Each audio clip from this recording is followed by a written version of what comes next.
science fiction. We make no guarantees, however, how long it will remain fiction.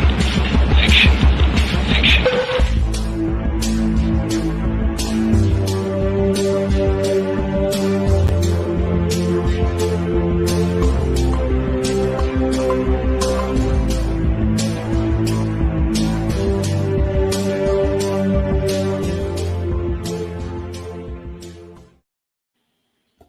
Welcome to Exofathom. I'm Mike.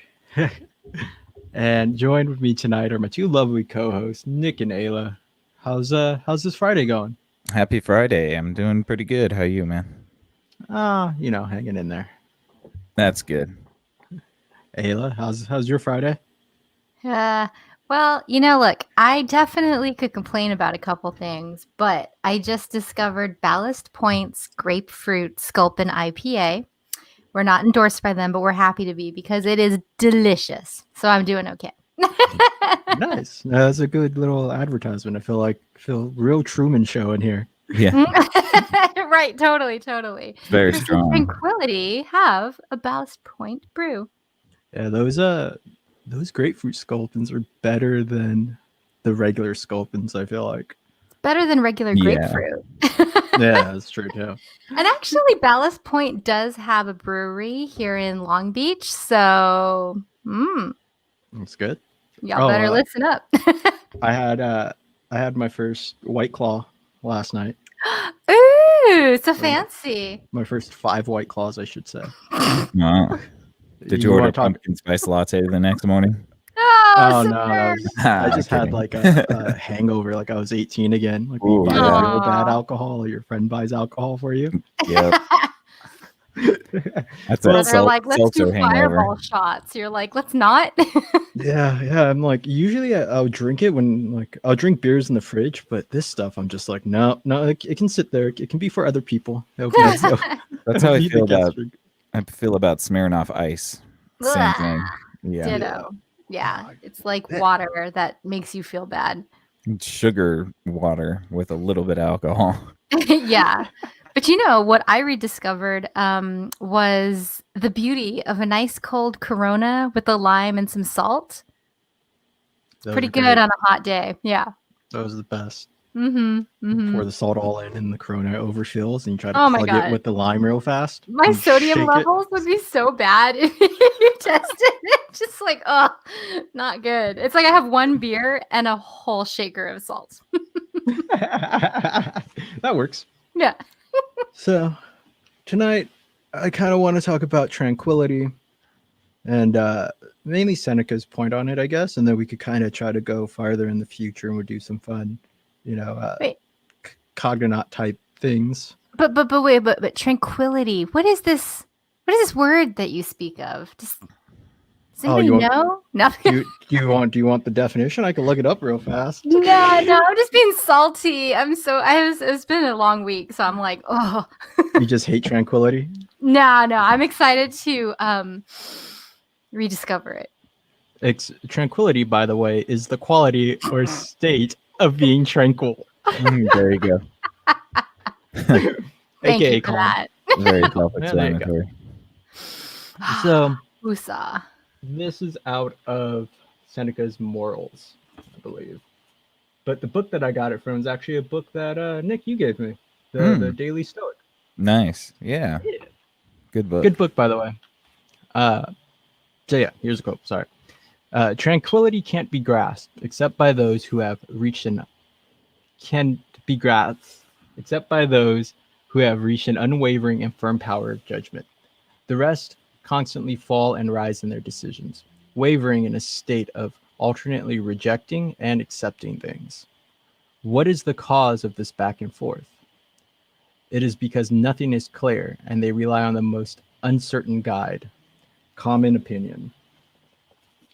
Now, I feel like initially this could be like quite a lonely quote. Like it almost seems like in order to be tranquil, you have to like be alone. I don't know. What are your guys' thoughts on it? I don't know necessarily if you have to be alone, but from what I kind of interpret it, and this is just me being a layperson, so I kind of interpret it as like if you're an island in your own judgment and you're like steadfastness in your understanding of your morals and your personhood, then you'll never really be a victim of the circumstances that are thrown around. Like at least that's kind of the way I interpret it, just roughly. I think that's a fair interpretation.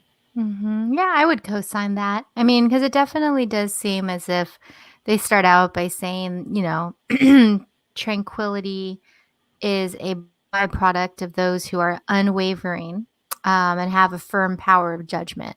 And, I would definitely agree with that. I mean, common opinion changes. And common opinion filtered through your immediate surroundings, through who you grew up with, your community, your state, your country. So it always is changing. And so I think that the tranquil person, regardless of which circle they're in, which arena, just it's like the rock that the river goes around, and the rock stays where it is. Yeah, uneasily swayed by the common opinion, I guess, is another way of putting it too. Whereas like the moss, for example, is hanging on for dear life, and like the legs are like "Wah!" and being pushed all over the place with the running river. There's a difference from being the steady rock. No, I got you. I don't know, like there's been times in my life where I've I guess tried to conform, like left my moral because I only have one on a good day, and kind of fell in line with common opinion or tried my best to. And I found myself feeling like a little tiny boat in the middle of the ocean where there's all these waves coming. I'm just trying to like roll with these waves, but it never like it never felt like what's the word I'm looking, satisfying, or there's no sense of like self-validation for me, because I guess I was like switching opinions back and forth, and it created this huge thing of anxiety and this huge like I just couldn't process my environment. Wait, what? Your boat had no motor. Yeah. You were Or anchor. victim to the waves and just kind of couldn't steer in the direction you wanted to. Dude, it's the worst. Have you ever been in a social group or like around people like that? I mean, I kind of do sympathize with the notion, because I tend to be pretty non-confrontational. So, I do tend to kind of just go with the flow when in interpersonal situations.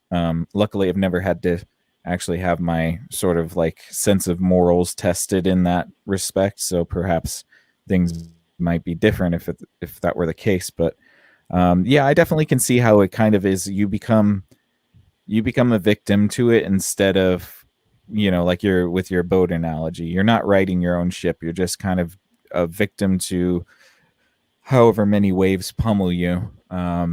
And sometimes it's not pummel, it's not, punishing to go with the flow, but it'll still, if it's against your sort of moral compass, it's still not going to take you in the direction you want to go. Good analogy. Thanks. Yeah, no. Yeah, you're right. Like there, and it's not necessarily like being, I guess, non-confrontational. Like I used to think tranquility relied in being like, or was based in just being non-confrontational, right? But I think that was like kind of a mistake too. And like even as Seneca, like throughout that quote, there's nothing of like it's to be unwavering in your judgment, to kind of know that you're on the right path, right? And to which find, in turn, will eventually make conflict. Correct. But can you remain calm in that conflict? Well, I think it's interesting. Two thoughts came to mind. One, with the ship analogy, you totally made me think of the painting in Robin Williams' character's office in the movie Good Will Hunting, where Goodwill is like, kind of just trying to like grasp at straws and try to unhinge Robin Williams' character. And he points out to this little painting on the wall, and it's like this lonely fisherman in a rowboat in the middle of stormy seas. And he talks about how that's somehow indicative of underlying storminess within Robin Williams' character, and he's trying to like unhinge him that way. So I think that is definitely the opposite of tranquility. But I do think that tranquility is one of those things where you could still be in that boat with oceans all around you. And if you're able to access this sort of like letting go, where you don't really care about the consequences anymore, you just kind of like submit to it and just roll with the waves, there can be tranquility even in a stormy moment. And so like one weird analogy or one weird situation that came to my mind was like when I was younger, a lot of friends, they would always want to like stay out really late and party. And I just wanted to go to bed at a reasonable time because I always had work the next day. And I just remember like no matter how much social pressure I was given, if I wanted to go to bed, I was going to go to bed. And like, you know, even in the moment when I'm like, no, no, no, no, no, no, no, the minute I'm in bed, I'm like, this is peace. Like I made the right choice. I am in line with my values. And then the next morning I'm waking up, I'm at work, and I'm like, I'm so refreshed. And so I think, you know, there's definitely something to be said for tranquility, even in a stormy moment when you know that like you're on your path, you're doing your thing. And I think that brings peace too. See, I've been kind of caught in the middle before, where like my my natural nature of like introversion can make me want to go. Oh well, will make me want to go out, even if I have work the next day. Like that's sort of like the grass is always greener on the other side sort of thing, where like if I went out, then I could be sociable and hang out and have a fun, good time because I, was feeling young, even if I wasn't. I don't even know if I'm young now, but like that, I felt like was in line with my morals too. But there's also nights where like I do just want to stay in and just sleep. So that's what makes me wonder too. Like during that time in my life, was I just rocking to the waves of common opinion, or trying to be like, there's even times where I was rebellious, where people would give me advice, and I was just like, no, I don't need that advice. I don't need to go to bed early. I can burn both ends of the candle. But it still makes you wonder though, like if I actually found that value, and the value's just sort of like you like being able to pick what I want to do in that moment, like exerting free will in the higher sense of the word, right? Not like the Yeah. biologically reductionist one, but just Mhm. taking a complicated philosophical problem of like, do I want to be sociable and follow this, or do I want to go to bed to be prepared tomorrow? I may feel like I'm missing going out, but it may be better.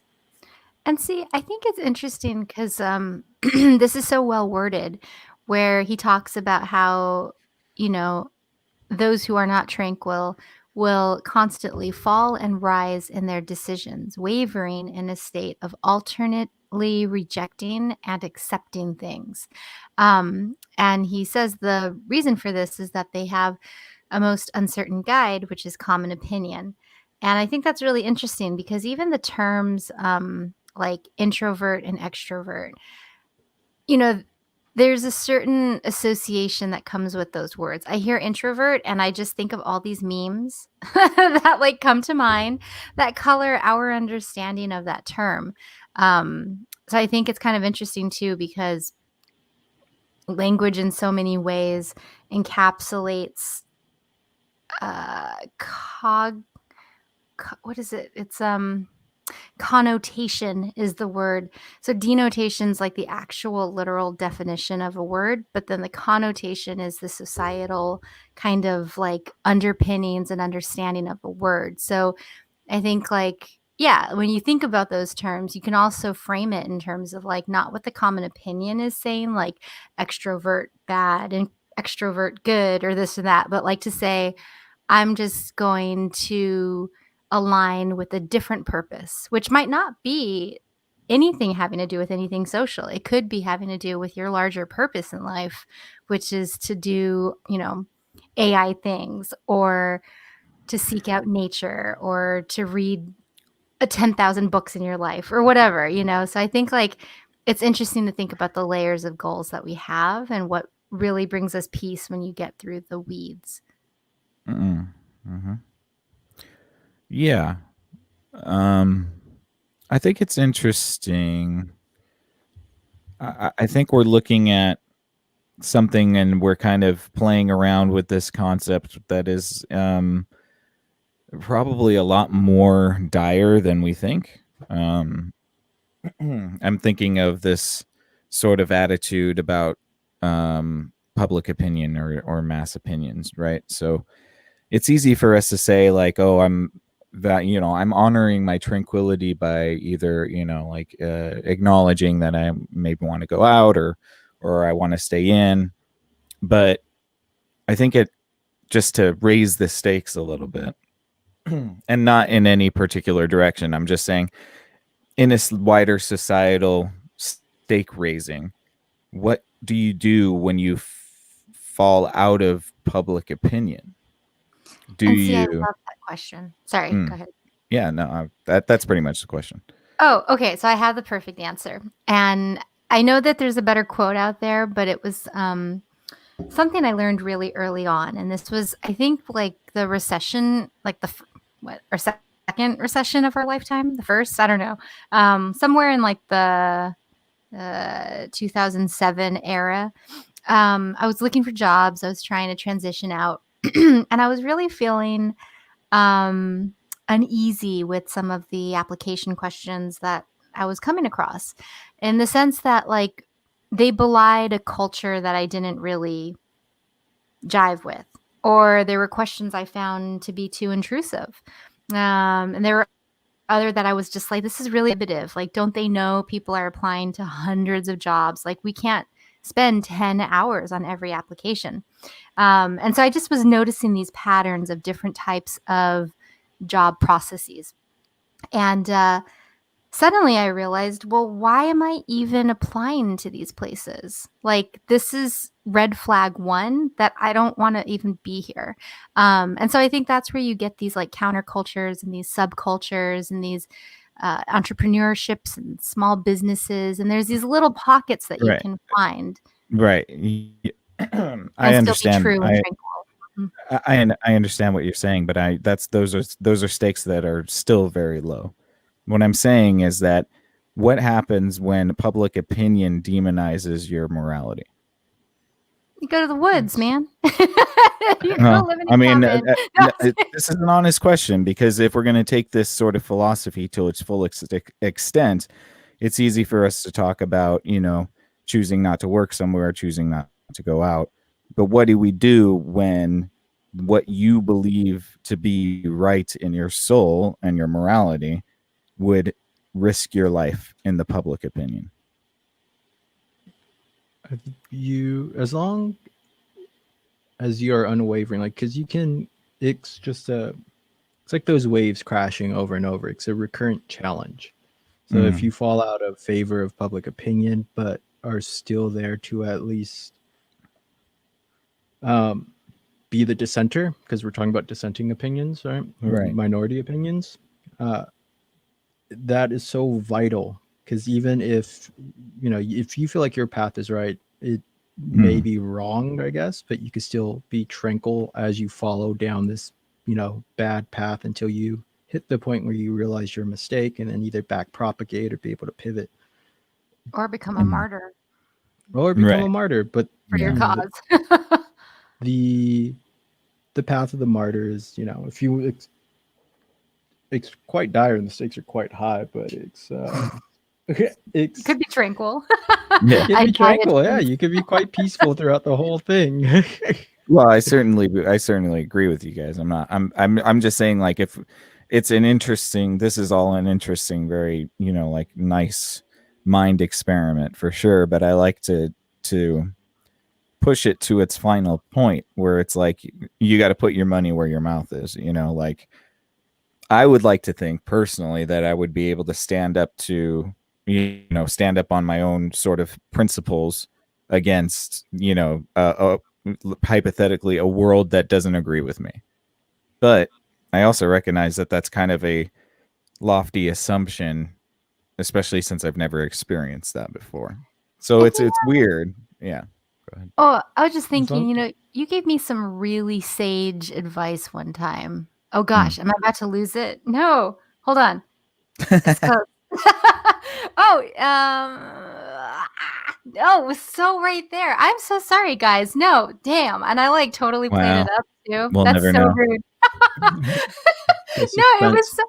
so, Yeah. it was because Mike was gonna say something, and then my first thought was, oh, I don't want to interrupt Mike, and then I lost it. Always blaming Mike. Yeah. I'm so sorry. I'm so sorry.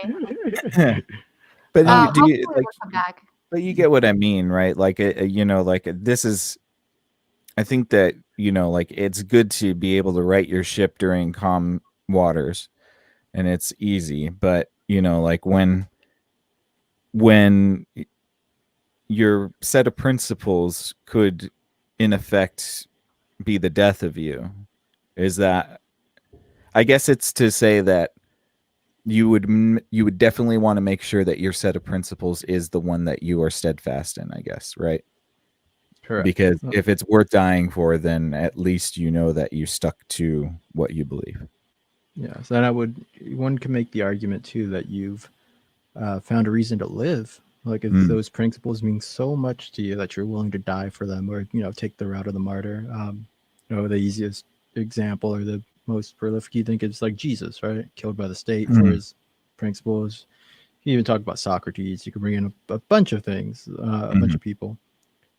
But yeah, that steadfastness in those principles with these minor, like, of course you have to make minor adjustments because it is a path that you are walking down, not so much like just a line or something. So there are Right. minor adjustments that have to be made, and especially if if you're walking it alone, if you're out of public opinion, you have less people walking down a similar path for you to draw upon on.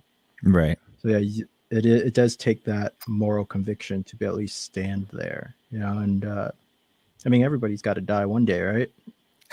Yeah, I theory. suppose. In theory. Theory. The natives, I forget which chief said it, but it was something like they were going into some kind of battle, and he says, or maybe this is a movie quote, but some native person or character said this at some point. They said, "Today is a good day to die."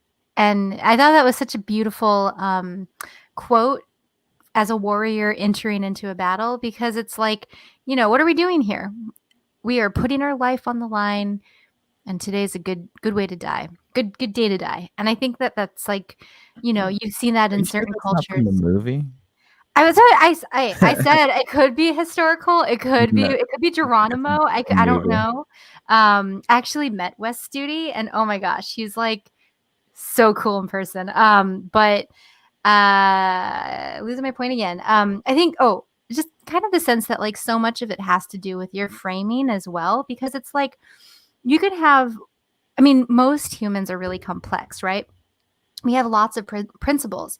We want to be good kids. We want to be good spouses. We want to be good friends. We want to be good citizens. We want to have a good life. We have all these goals that are moving around in our heads. And I think it does get to be tough when you start to think about the tranquility that can come with having one defining goal that you adhere to no matter what.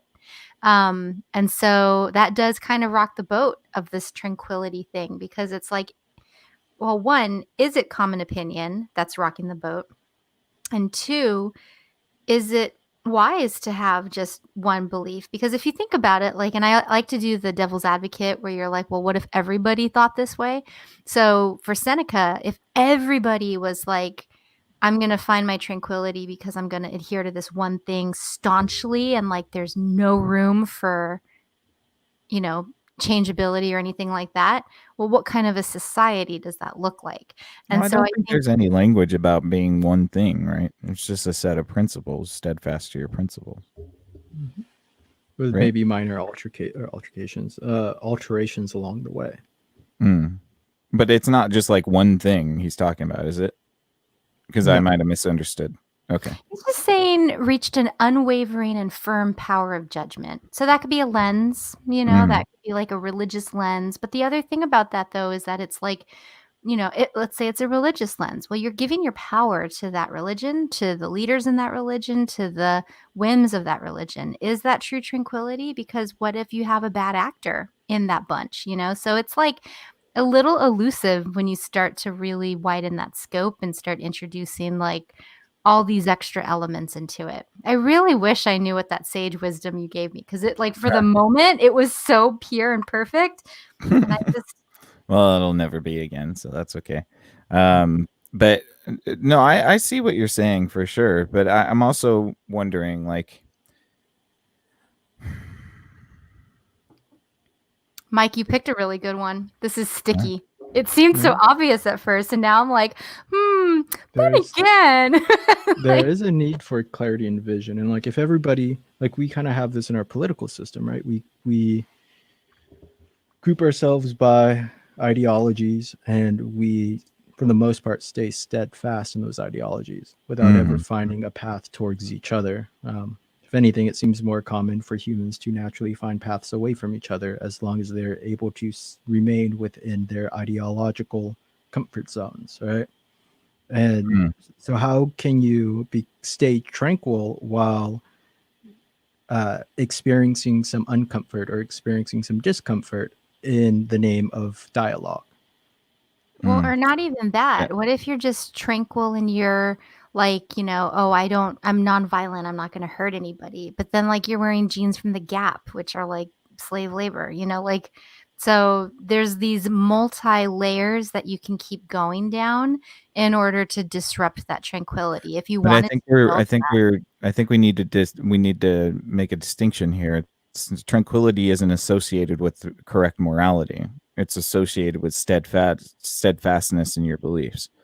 So you could believe that you're totally fine doing that, and you can still be tranquil. I mean, like Mike is alluding to, our political sort of system, the way we interact with each other nowadays is like, we don't talk about that stuff on Exofathom.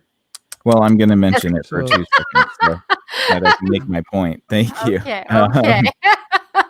No, I was just saying that we can be in positions where we have steadfastness in our beliefs, even though those beliefs could be incorrect.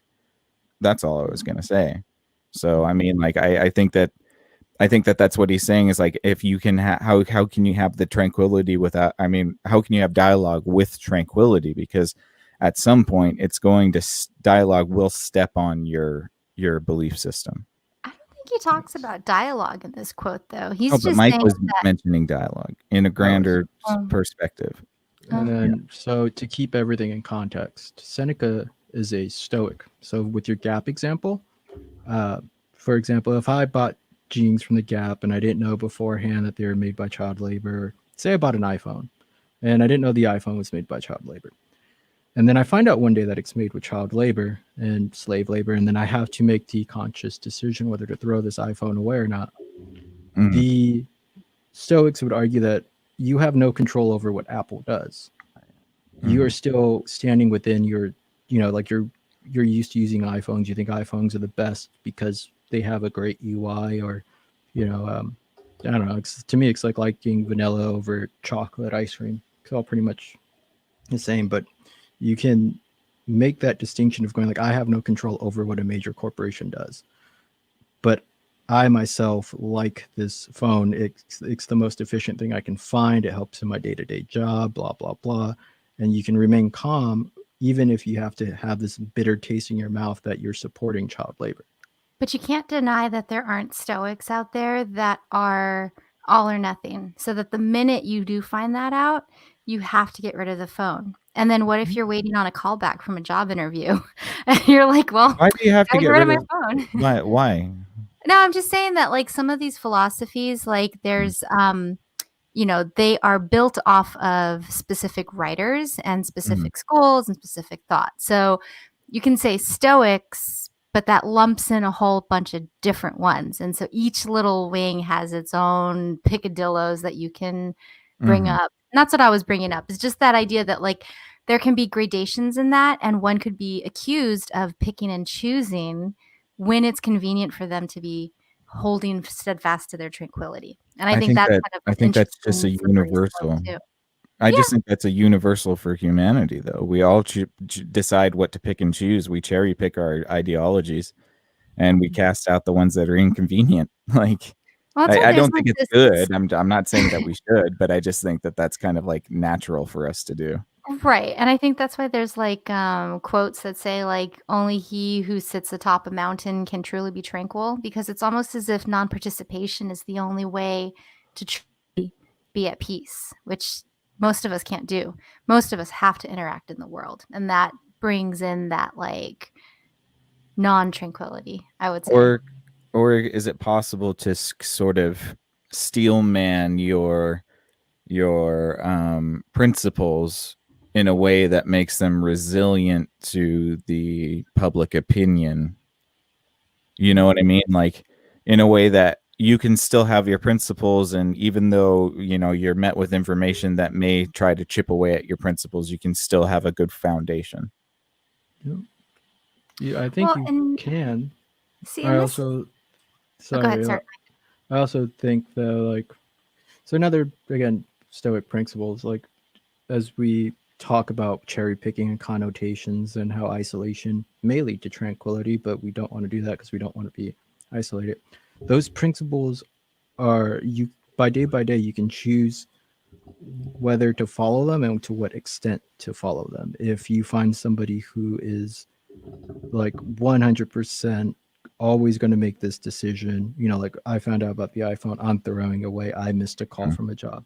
Mm-hmm. I think we have now left philosophy and have walked into zealous belief almost, it feels like. And there's nothing wrong with it inherently, but a Stoic principle is to understand that you don't have to all the time be a zealot in your idea. You can Right. relax one day. You can, like when you work out, you don't work out 7 days a week. You take Oh your no. your Well, true. your breaks, so you can take But breaks from your philosophy as well. yeah, but in philosophy, they also like to toy with, you know, theses and antithesis, and they like to kind of play around with these thought experiments so as to start to get at the root of what we're talking about here. So it is an over exaggeration to say that somebody would toss their phone out, lose everything for the hopes of being, magnanimous to the utmost extreme or whatnot. Then they step on a bug the minute they're getting evicted, and like what happens then? But I think that these thought experiments are important because every time you're trying to evaluate, a philosophy or an idea or an approach or situation, it's really good to just think about it upwards and backwards and left and right and just really start getting into like the juicy bits. Um, but the other thing I thought was kind of interesting was he talks about common opinion. And so when I think about common opinion, we think about like the social tides and like social opinions. But when we realize that so much of what we know isn't 100% accurate, there becomes an even greater slippery slope where you start to wonder, like, well, to what extent is everything common opinion? To what extent, when you start really digging in and questioning like the metaphysics of things and, you know, the base understandings of things, it starts to get really tricky. And I mean, to even talk about today's point, so many people are talking about how hard it is to know the truth. There's so much like information out there that it's become disinformation. And so if your guiding principle is that, it's like, well, do you even have time to focus on your guiding morals, or are you just spending all this time like, fact checking and doing this and doing that and just doing nothing at the end of the day? Perhaps you can put yourself on a mental mountain. You Perhaps. I would agree. instead of like instead of having to wade through the ocean of bad opinion and misinformation and all that stuff, perhaps you can put yourself aloft on a mental mountain. I don't know how, but I wonder if it's possible. I Well, think it's possible because like there's Walden did the that, or Thoreau, sorry. without having to isolate yourself though. That's the thing of Right. like being in cities, because like there's a lot of tools that people Isolation. No, I was kidding. there's a lot of things that people will do to try to knock you off this base, right? Or your base, from just mere like ad hominems to gaslighting Mhm. to, yeah, I mean, you name it. There's a thousand. Ostracization. Yeah, Yeah. definitely. There's a bunch of rhetorical tools that you can use to try to shift somebody's uh, philosophy.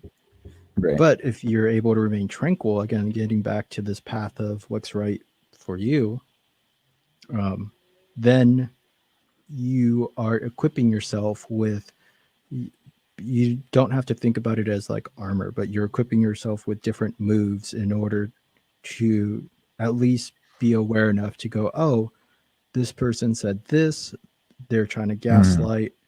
How can I bring this person? How can I get this person? Like, if you don't like, if you like, that gets back to rhetoric. Like, how can I just listen to this person? If Mhm. that's usually my main goal.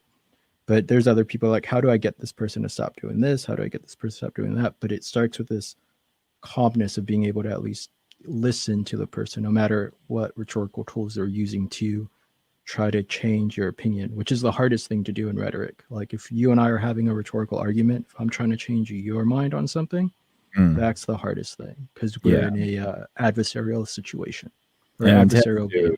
and it usually tends to entrench both sides even deeper into their ideas, which is Exactly. kind of, it's kind of the paradox of how we interact on social media. Like, it was for the exchange of ideas. What it's become is just this fortification of your already, sort of like established biases, that are driven usually by public common opinion. opinion. Yeah.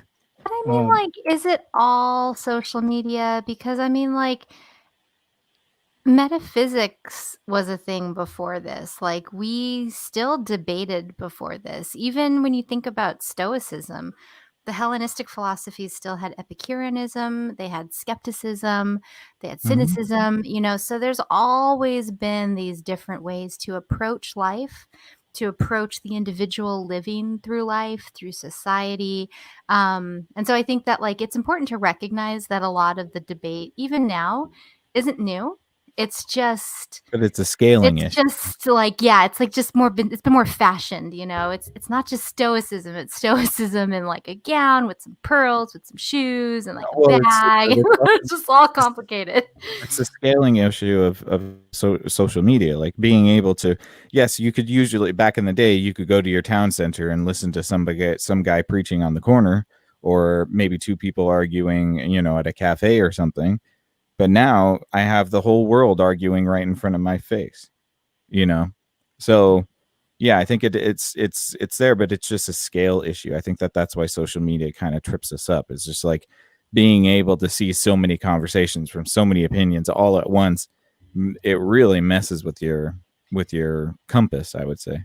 You know what I will say is it helps to use a trauma lens sometimes when you're looking at some of that stuff, because there were some things that I was highly reactive to, and I was like, that's a trauma response, or that's someone just letting off steam, And so I think that, like, one of the complexities about social media is that you don't have any of the regular cues that you normally do, So, like, if somebody's in front of you and they're saying something and they're yelling it, it's different than if they're saying the exact same words and they're laughing when they're saying it, which is different than the same words if they're crying when they're saying it, which is different if their, appearance is this way or the other. And, like, so all these little social cues get just dropped.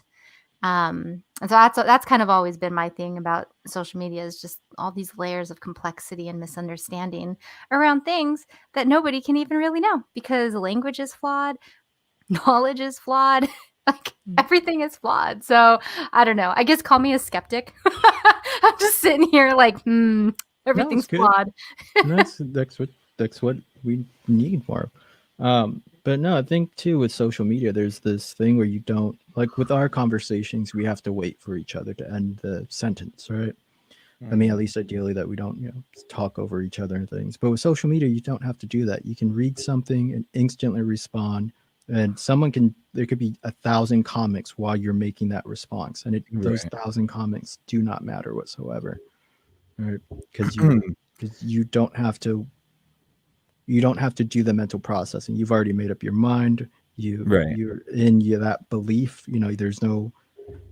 There's an emotional thing too, as you were saying, Ayla. Like it could be a trauma response, it could just be somebody venting, could be a thousand things, But Well, and just then the you look at ability it. to just the ability just to kind of jump in there too is something that we don't see in things like this.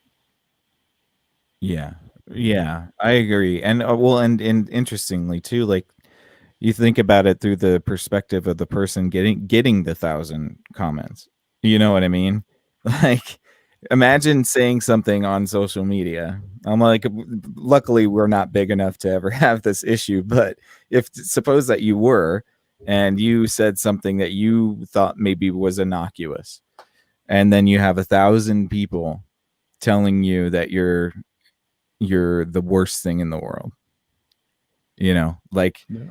I mean, like, this is kind of my issue with the whole social media thing. It's like, it's going to sound terrible, but maybe not everybody needs an opinion about things. Like, maybe we need to go back to smaller sort of interactions with each other. Like, maybe I don't need to know what so and so from X country thousands of miles away thinks about this podcast. You know what I mean? Like, Or it maybe we would be need to start nice, but advertising the ages of users. Because sometimes I'm like, am I just fighting with like a 9-year-old who thinks this is funny? sometimes, Right? yeah, Like, sure. so I think that definitely people are really advocating for mental health to like get off social media. And I've also noticed too that because of the climate and like all the stuff that's been going on, like a lot of people are disappearing off of it. They're doing these like big posts about how they're getting off Facebook for a year, and not that I don't think you need to advertise that. You just turn it off. But Yeah. Let me get my but last round of likes before That's I before I right. leave. that's the old internet thinking. Yeah, it Yeah. is. And so like it's really obvious. Like sometimes you can see posts and you're like, especially one that's really well thought out and like has all these points and like references. You're like, oh, you must be like a history teacher, or like you must be like a professor or something like that. And like you must be going crazy. Cause you're right. There are a lot of opinions out there that are like based on nothing. Yeah. And so I mean I do think that's kind of a good question in terms of like just yeah, like the free exchange of ideas, which is, because like, okay, so as you know from the last podcast, I got really deep into like the New York Times newspaper vault, which is fascinating. You can go as far back as the 1800s. But what's interesting is that if you think about it, back then, like who had the ability to put pen to paper or like us, characters to screen, I guess. But I mean, in the sense that like where words could just get out, usually there was like a heavy filtration system because it was so expensive to produce booklets and things like that. And so I do think it's interesting that with the emergence of technology where anybody can publish whatever they want, regardless of any kind of filtering, um, it's interesting. I don't really have an opinion on all of it because I think that there's just so much that happens so quickly that there's a lot of like catching up to do. And I think that like as a society, like when you think about like how advanced we are now versus just 5 years ago, 10 years ago, 20, 50, 100, 300, you think about how long humans are, on this earth. It's I don't know. It's definitely confusing and mystifying, awe-inspiring, perplexing. Um, so for whatever that's worth, I thought I would just add that. No, you're right. I think the lack of like social media is a fairly new thing within the blimp of human history. Right? So those comments, uh, especially as you get older, right? Like if you're older before the advent of social media, because I was maybe in middle school when I got my first social media profile on MySpace.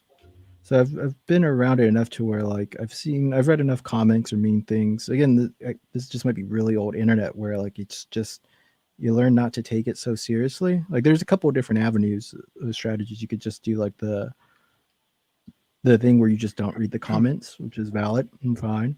You can read them, but try not to let it like hit you, because yeah, sometimes it is a kid just going crazy, or sometimes the kid has a valid point too. But it's so new that we just don't. It's quite natural to not know how to take it, like to build an opinion about it, because I think we as a whole species are dealing with its fallout.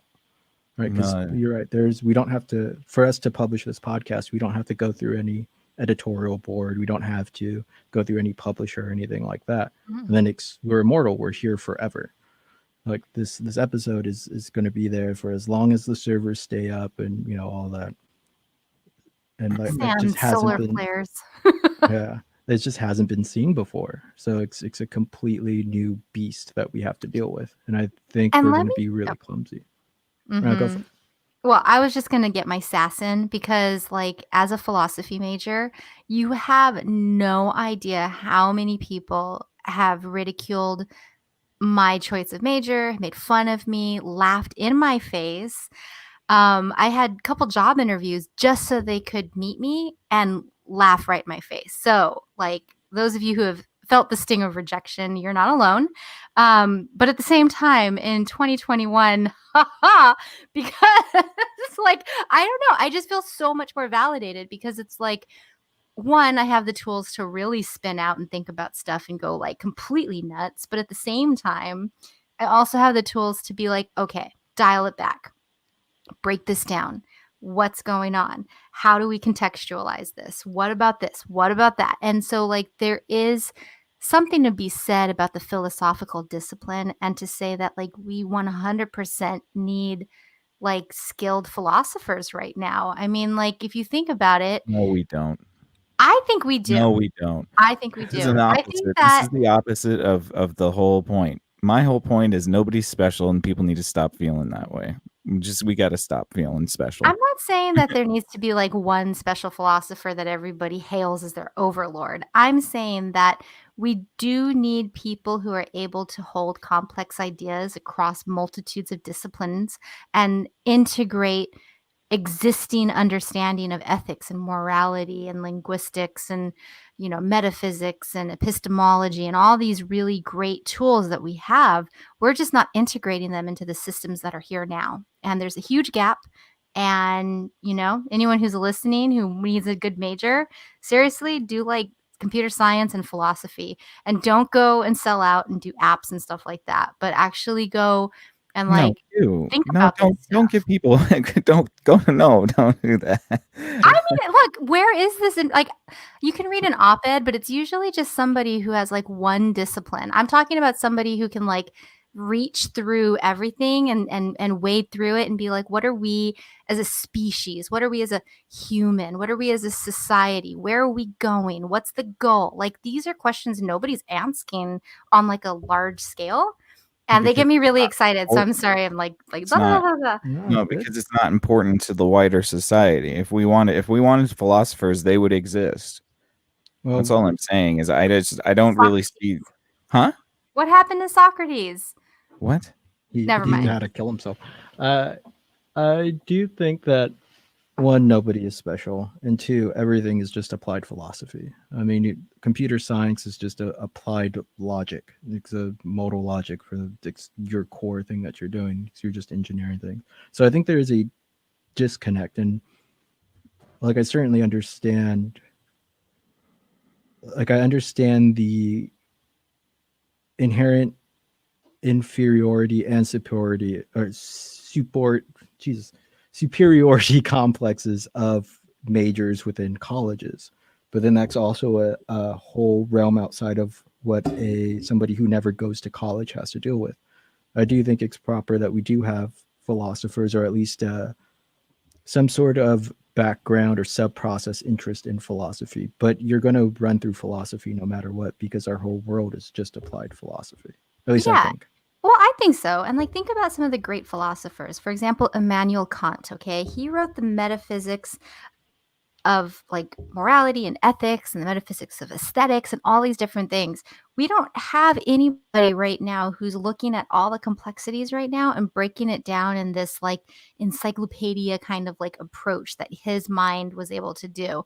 And I'm not saying that that's special or better. I'm saying that there are just some people out there who need someone else to present this mental labor to be like, oh, this is really interesting. Let me work this into my company guidelines, or let me work this into my app, or let me work this But into they're my not people wearing applied togas sciences. anymore. There are people like that. They're just not wearing togas and sitting on their duff thinking about things. They're, like we had to evolve the idea of philosophy to be more functional.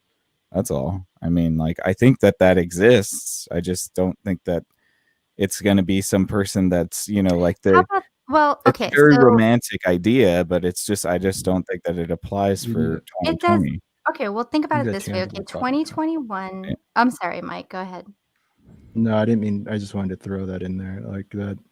I think what Nick's saying is that you need a tangible product. You need something that is engineered versus the abstract theory, which you're really in love with due to your major, just your natural Oh, intrinsic yeah. inclinations, I which love is abstractions. It's not a thing. like yeah, that you just have to find a way to tranquilly come together and meet somewhere in the middle. And I think that's what Well, hopefully we're getting closer to as a species, because the bigger question that's going to come around is how our AI is going to look at us when all we've ever done throughout our pop culture is fear them, is and they're going to have this inherent understanding because they can read 1,000 comics extremely quickly. They can process information at a rate that no human can, and they're going to find out that all humans are absolutely terrified of them.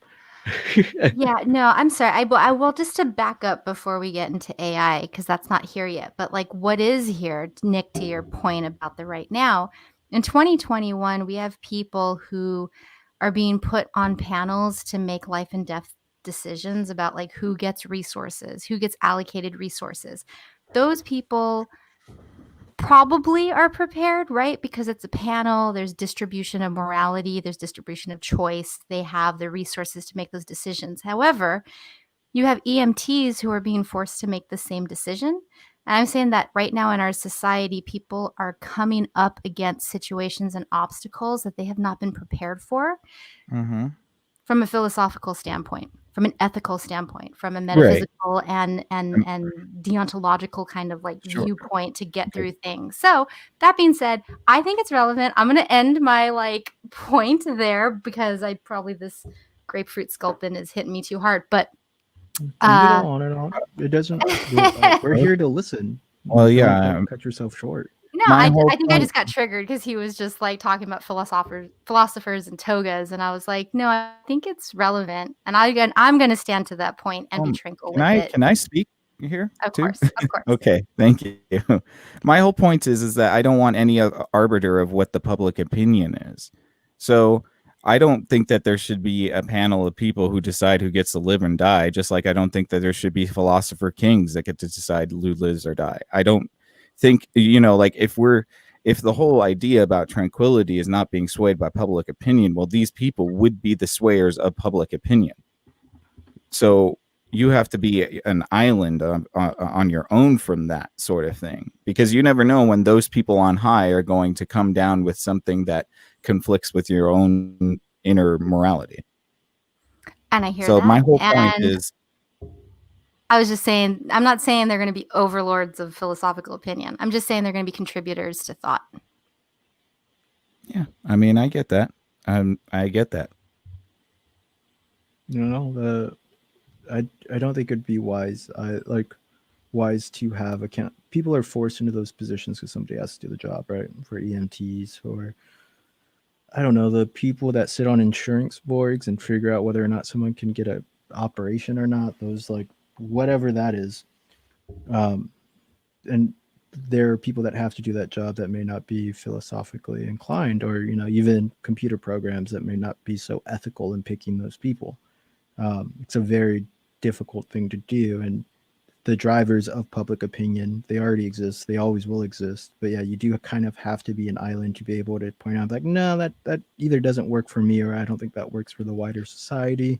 And that's okay if it doesn't work like I can't sway the whole society if Mhm. I'm not one of those drivers. So you get into like that weird paradox of like you can stand on your own, but then you're going to get casted out by public opinion, Right. and then whatever drives public opinion is still going to drive it, but it might drive back to your point, and then by that time it gets to your point, you're on a different island.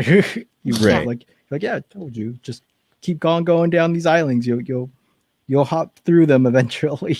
You can take that role, but no, I do think it would be terrifying to go back to the times of philosopher kings, to go back to these sort of councils that get to pick who lives and dies.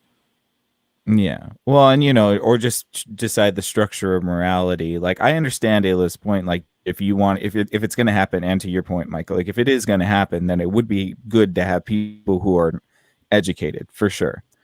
My only point is that sometimes we mistake education for authority, and we allow those people to become the swayers of public opinion.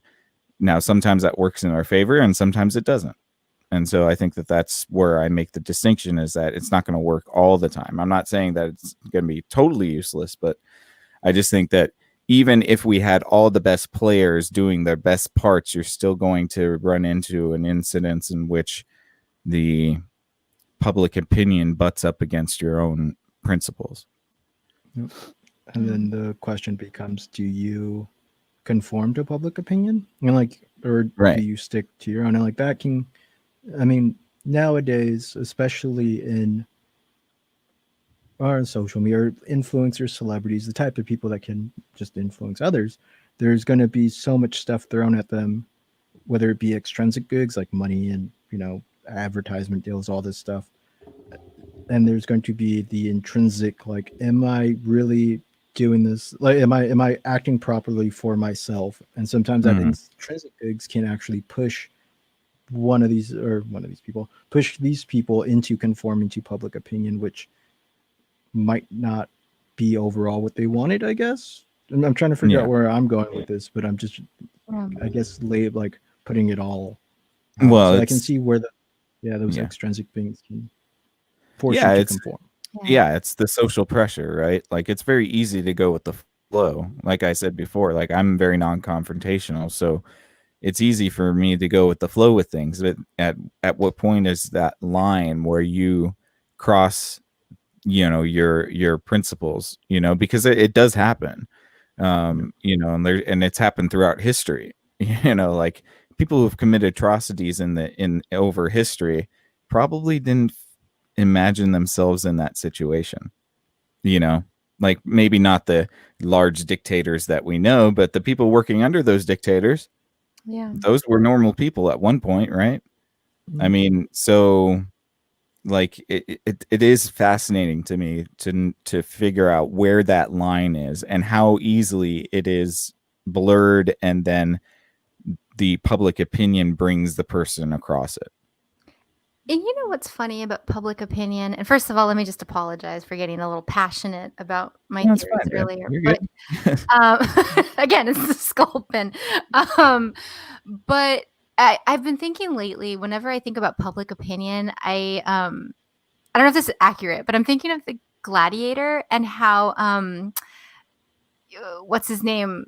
The Caesar actor, he would put the thumb out and he'd put he'd hold it neutral and he'd wait for people to cheer should he go up or go down. And I don't know. I mean, I always thought about that because in the sense that like we're also watching Game of Thrones right now, and one of the main characters was just killed as a traitor, and everybody was like, yeah, cheering him on. And there were times when like we had public beheadings and people would gather and they'd be like, yeah, rip his head off. And it's like, I want to say that if I went back in time, I would never be somebody that would do that. But if I was raised in a society where that's just what you did on a Saturday afternoon, just go, catch a murder, I mean, like, or if you found yourself in a society in which you didn't relish in those types of activities, the people you love might be in danger. I'm sorry, you cut out there. What was that? Oh, sorry. I was saying, or you could live in a society where if you didn't relish in those types of activities, the people that you care about could be in danger. Right, you you know. could be punished too as like a Right. sympathizer or something like that. Or So I think like it's definitely something that becomes very sticky for the individual. And then when you think about Rome and Caesar, for example, what did they call it wasn't the mob, it was the crowd. There was a name for it. I don't know. Oh, The plebs? no, no, no. It was talking about the power of the group, the power of the group Mhm. mind. And, it's like if you're in an elevator, there's psychological experiments. If everybody's facing the back of the elevator and you have a new person walk in, more often than not, they turn around to just do what everybody else is doing. Mhm. You're talking It's about tyranny of the self-preservation. mob. Yeah, something like that. Tyranny of the Anonymity of the mob, masses. or No, It's tyranny not of the mob. masses. tyranny of the masses. There you go. And yeah, they so they I believe in ancient Greece they used to have a direct democracy for a while where like if you just showed up, Oof. if you were the first ones there, you kind of governed it and everyone got to like it was just yeah, it was Chaos. just a pure democracy. Yeah. Yeah. So what they found was that one, homeless people were running the government because they were always outside the building, and then Right. two, the masses on their own can easily be duped by Mhm. thought leaders. By you see this in the extreme form in cults and um, some televangelist priests. And you find it in these places where if you can pull somebody with like through the group and make the group believe in something, not just have ideas, but actual beliefs, you could pretty much get them to do whatever you want to do because they're not really thinking for themselves, right? Like even going back to the Nuremberg trials, like orders are orders. Mhm. Mhm. Going back to the end of the Civil War, I mean, I think Lincoln saved a bunch of Southern generals, like they wanted to kill them, or the mayor, like the North wanted to kill all the traitors, and Lincoln's like, no, we have to go through Reconstruction. We have to integrate Mhm. these people back in with us because it doesn't do anything. And that sort of like calmness, even around public hysteria, I think is Mhm. vital or is going to be vital during our time now and probably for the next 5 to 10 years. I You know what's agree, and I think it's interesting? Oh, go ahead. no. I was just gonna say just one thing. It's going against the grain and perhaps having a dangerous idea, of the time, like you're saying about Lincoln. Like it was an unpopular opinion for him to not want to, you know, um, execute all of the Southern generals, but he just stood to his own principles. And, like at the end of the day, I think that does win out, but you may not be alive when it does. Yeah. Well, and the situation of Lincoln's really interesting because that, at least like in legal circles, if you were talking to a group of lawyers about this whole situation, um, that's where you start to see a shift in the law changing public opinion. Normally, public opinion will sway and the law catches up, but it can go the other way too. And I think that that's always been something that's kind of like the scales of justice, right? That's something that's always teetering. Sometimes it's the law, sometimes it's the opinion. What drives that kind of like Adam Smith's invisible hand? It's a little magical. Um, and it's something that I think future generations are really going to have to wrestle with, especially as new emerging Wild West situations emerge with technology and AI, and blurring of terminologies. When you talk about like uh,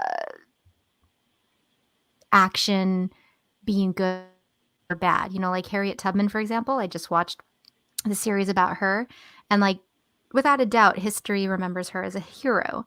But during a portion of when she was active, she was going against actual laws. And so She was an enemy of the state.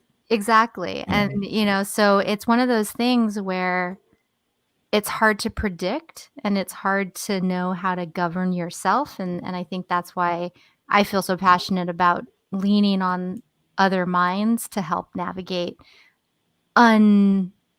uncharted territory.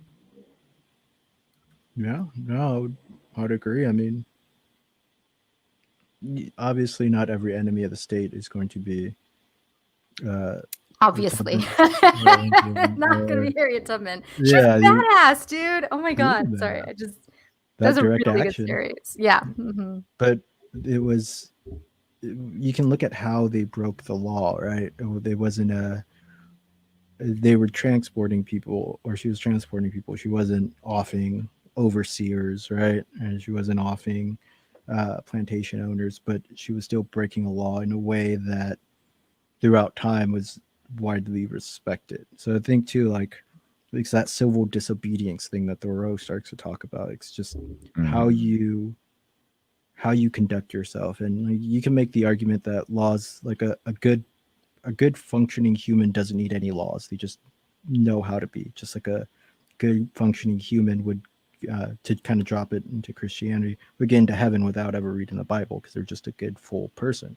Hmm. So I do think it's sort of that, and like laws and guides can be made like that don't fall in line with the overall message of what a state or a religion should or could be for, right? Like we don't follow the books of like Leviticus and things like that where we're killing homosexuals and like that craziness. Like we don't do that to get into heaven, or we don't. That's not a law that we can follow that we can do. So it's the ways that I think you break those things that are Mm. important. The path of least resistance. Yeah. It's remaining And the calm least, and tranquil yeah, through your civil disobedience. that's right. With the least amount of harm. That usually is the best formula. Yeah. Well, and it's interesting you Most bring up amount. religion too, because it's like, again, with these layers of how to guide yourself, if you believe in a soul, then you need to act in accordance with what's not only in your best interest as a body, but as a soul. But if you don't believe in a soul, it's just the body that you have to worry about. And then, yeah, I mean, like that just gets into like a really tricky area too. Because, you can ridicule those who believe in, quote, the magic of a soul, but it's also like, well, freedom of religion is important too. Like these are important things. Like my people can barely celebrate or barely participate in ceremonies that were, illegal years ago. So there is something to be said for that. But it's also like, whew, mixed bag of worms, man. There's so much like layers out there. It's And you have to dive through them at some point in your life, right? Unless you want to just constantly go along with common opinion, which then like I think one of the positive things with social media is that you can look back on something you said a decade ago or 5 years ago and like either laugh at it or like, wow, I was so much smarter then, or I was so much more arrogant then. Like I have a psychology paper that's about me that my professor at the time told me to wait 10 years to read. So I wrote it at 19, wait until I turned 29. And I wrote it in the style of the main character from Clockwork Orange. So it's inherently just arrogant and braggy. But it's like I read through it, it's like, geez, I felt like I was so much smarter than I was. And that still holds true now. I'm probably an idiot now. Like, what? And I could write so much better then, but I was also constantly writing. But I think it gives you those moments of reflection that you may not expect to come around, which is a good thing because we can't remember every moment of every life, but we could find a post that we forgot all about. And it's like, oh yeah, I did used to be like that. Look how much I've either progressed or regressed, and then you could speak address for it your that way. speak for Yeah. yourself, man. It's just puppy photos from here on out. I Huh. don't do much more than that. I got journals.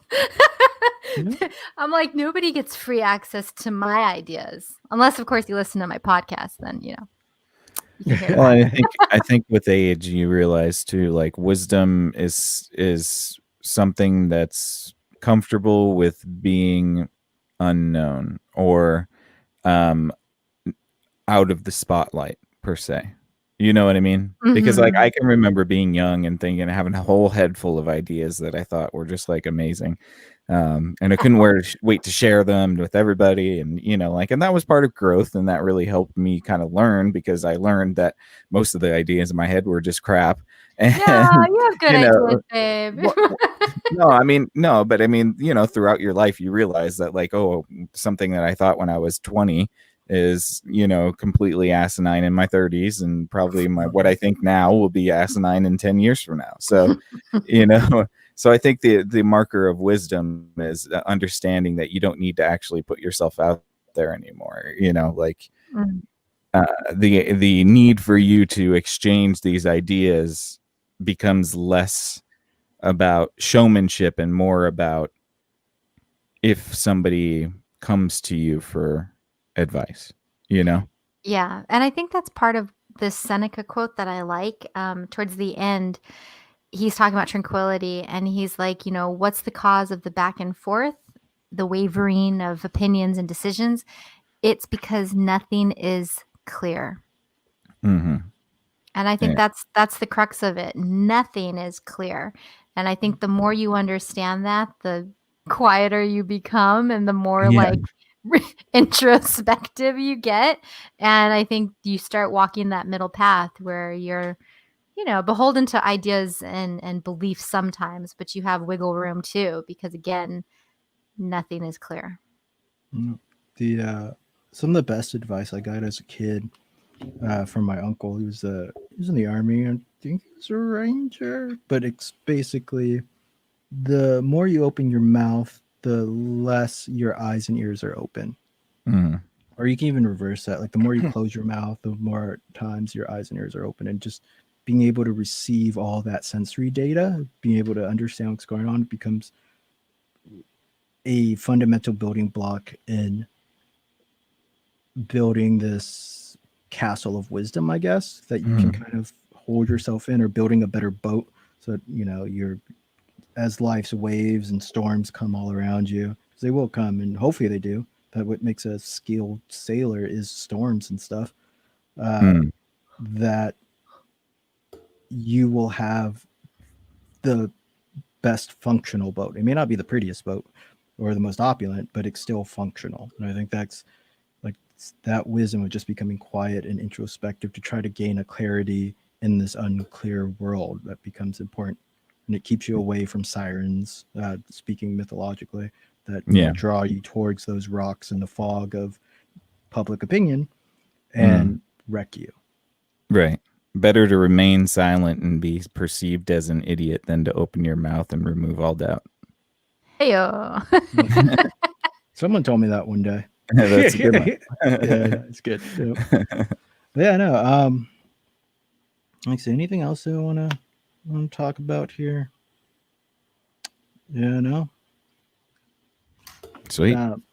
That's it. Unless that was a good one. Into some AI conversations, or we could hold that for another episode. I think we'll have to hold it. I mean, we probably could have just gone on 3 or 4 different really long rabbit holes.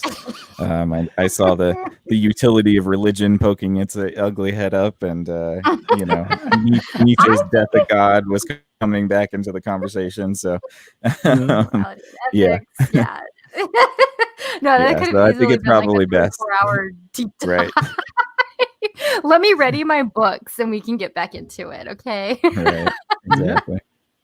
Well, thanks, Mike. That was really a great conversation, very full of potential and possibility, and yeah, that was wonderful. Thank you. Awesome.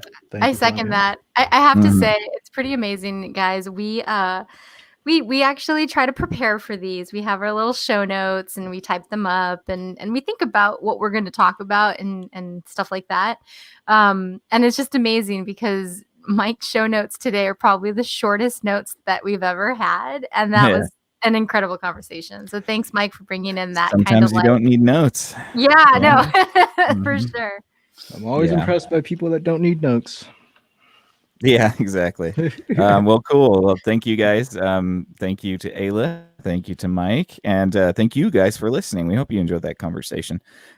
Please leave us some feedback if you feel so inclined. Give us a thumbs up and maybe a subscription on the YouTubes. No pressure, though. We just appreciate you listening, and thank you so much. We are on Monday and Friday night at 8 p.m. Until next time, Cognonauts, stay out there, and we will see you on the next Exofathom. Good night. Peace. Later.